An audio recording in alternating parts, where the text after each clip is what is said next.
법원행정처장님이 일을 그렇게 잘 못하세요. 잘 해결해 주셨어야죠. 안 그렇습니까? 이재명 대통령 파기환송시킬 때는 대통령 후보 그만두게 할 생각이었죠? 그렇지 않습니다. 파기환송시킬 때 대법관 중에 한 명이셨죠? 그렇습니다. 그리고 아까 연구관들이 30일 전부터 검토를 한다고요? 그렇습니다. 그러면 여러분은 상고 이유서가 들어오기 전부터 연구관들은 그 상고 이유서가 들어오지도 않았는데 검토합니까? 그렇습니다. 그럴 수 있습니다. 그럴 수 있습니다가 아니라 연구관 해보셨습니까? 5년 동안 했습니다. 그러면 검사가 상고 이유서를 제출하기 전부터 본 적 있습니까? 저는 형사를 하지 않았기 때문에 그 부분을 명확하게 알지 못합니다. 여러분, 대한민국 국민 여러분, 상고 이유서가 안 들어왔는데 연구관들이 그 재판 기록을 봅니까? 거짓말을 이렇게 합니까? 이재명 대통령 후보에 대한 상고 이유서는 4월 10일 날 제출됐어요. 그러면 4월 10일 날 상고 이유서가 들어옵니다. 그럴 때 본다 그러는 것도 이상한 일인데 이재명 후보 쪽에 상고 이유서에 대한 의견서가 들어와야 되는 거 아닙니까? 그게 들어오고 보는 게 기본 아닙니까? 대법관이 한 명이 사건을 몇 개나 합니까? 1년에 4,000개 정도 한다는 거 아닙니까? 거짓말 투성이에요. 거짓말 투성이. 직접 전원합의체에서 이재명 파기환송에 손을 들은 사람 노경필 대법관 아니었습니까? 그랬죠? 노경필 대법관이 이재명 파기환송에 손을 들었죠? 언제부터 기록을 봤어요? 내가 며칠 전부터 계속 질의했기 때문에 이에 대해서는 답을 해야 돼요. 이재명 후보 측의 검사의 상고 이유서에 대한 답변 의견서는 4월 22일 날 들어갑니다. 근데 이거는 소부에 배당된 게 4월 22일이고 전원합의체 회부가 4월 20일입니다.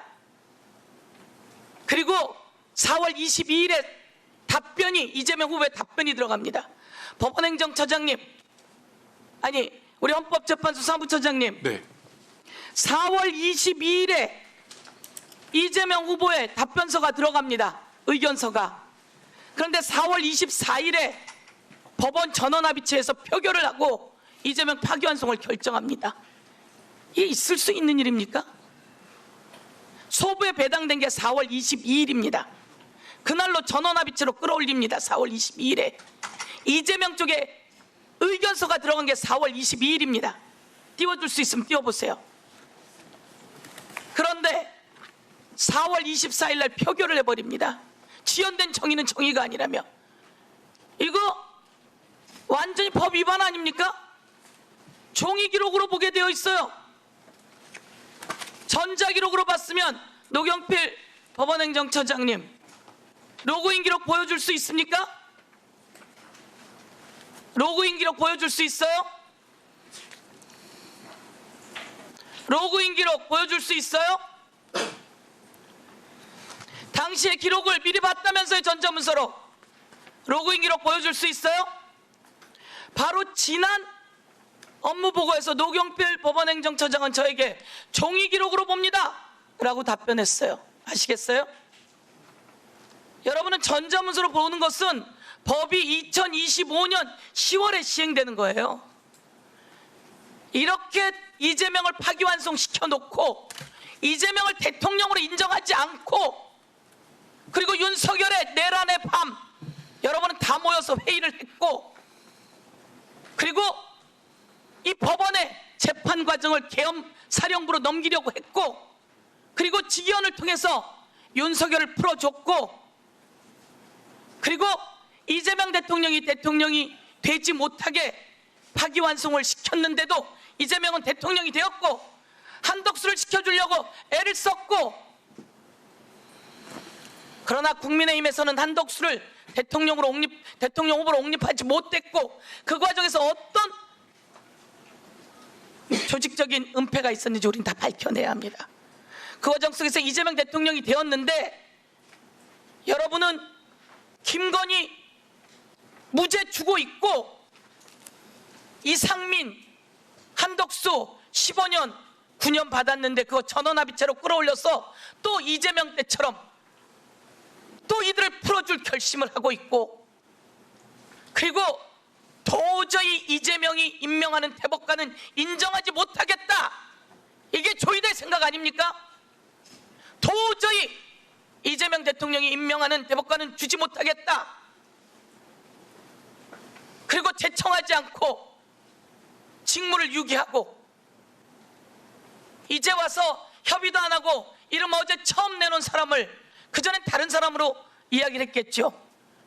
여러분은 이재명을 대통령으로 인정하지 않으려고 파기환송시켜 놓고, 그리고 바로 고법에서 파기환송된 다음 날 길 잡으려고 했으나 여론이 그게 안 되니 그것을 포기했고, 한덕수 대통령 후보로 옹립하려고 했는데 그가 안 됐고, 그리고 세상은 바뀌었고, 그리고 그 자리에 그대로 앉아서 내란의 밤에 사법 쿠데타를 일으켜놓고 윤석열을 풀어주고 사법 쿠데타 두 번째 일으키고 지금 또 사법 쿠데타를 일으키고 있는 거예요.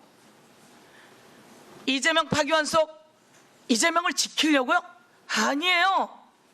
세상에 그런 재판 보셨어요, 여러분?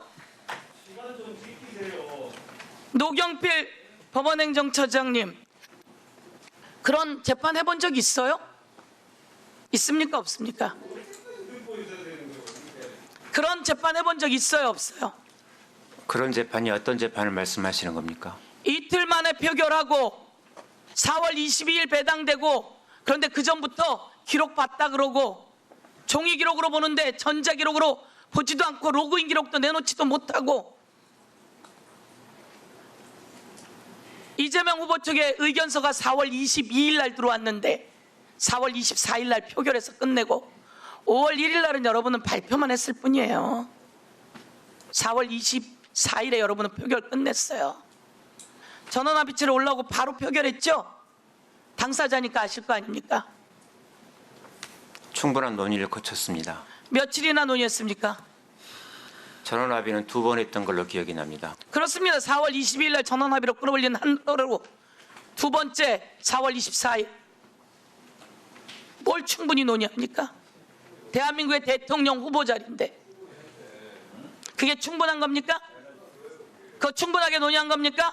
충분하게 논의했습니다. 그게 충분한 논의입니까? 다시 이야기하세요. 충분한 논의입니다. 사안에 비해서 굉장히 부족하지는 않다고 생각합니다. 4월 22일 날 전원합의체 했는데 그럼 4월 23일에 뭘 했습니까? 뭘 했길래 충분한 논의를 합의를 했다는 겁니까? 이게 몇 페이지짜리 기록입니까? 7만 페이지라고 들었습니다. 7만 페이지라고 들었습니까? 예. 본인이 그거 담당하는 사람이면 전원합의체에서 충분히 논의하려면 그 내용 알았어야 되는 거 아닙니까? 오늘 이제 다 증언을 통해서 나오는 거예요. 노경필 대법관은 사법 쿠데타의 한가운데 있었음을 오늘 다 이 세상에 드러났습니다. 그리고도 대법관을 계속한다는 게 맞지 않습니다. 저는 사법 쿠데타 한 적 없습니다. 조희대 대법원장과 함께 사법 쿠데타를 한 겁니다. 조희대 대법원장과 함께 사법 쿠데타를 한 겁니다. 대한민국의 대법관이 그래서 되겠습니까? 예? 윤석열은 풀어주는 게 맞습니까?